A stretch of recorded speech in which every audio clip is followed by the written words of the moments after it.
Ça a été un peu testé la Très cellule bien. sociale au début du quinquennat d'Emmanuel Macron. Oui. On rappelle juste sur la baisse des cotisations compensée par une hausse de CSG. Ça s'est pas très bien passé. C'était l'un des éléments Et c'est pas gilets énorme jaunes. comme transfert. Ouais. hein, 1,7 je crois. 1,7. On a écouté beaucoup les retraités dire que c'était une catastrophe pour leur pouvoir d'achat. C'est justement, est-ce que c'est une catastrophe? Je sais pas. En tout cas, on n'a pas écouté beaucoup les salariés dire qu'ils étaient très contents de ça.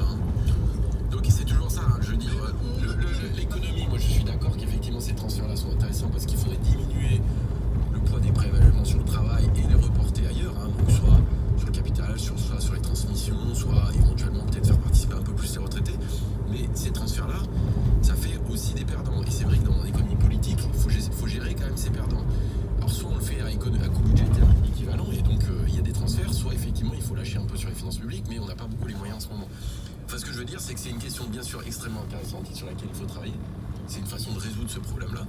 Mais par contre, il faut accepter que les prélèvements se reportent ailleurs. Et accepter de faire des pardons. Moi, je pense que si on devait aller dans une direction ressemblant à celle-ci, l'outil de la CSG me semble plus adapté que l'outil de la TVA. Oui, Mais si vous reprenez l'histoire de la CSG elle n'existait pas il y a 32 ans, je crois. Non, c'est 80. Oui, enfin 33 ans.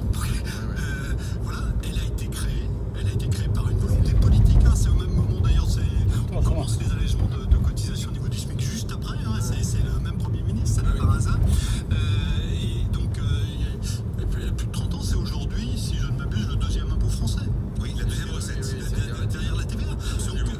Donc on a plus de 100 milliards. Donc on a des mouvements qui tout de même se font. Il ne faut pas non plus dire on peut rien faire, on peut rien changer, on peut rien changer. Si on regarde, évidemment c'est pas des changements qu'on fait à l'année. Il faut regarder ça sur du long terme, mais sur du long terme on arrive à faire des changements qui sont même importants. C'est quand même, il y a un moment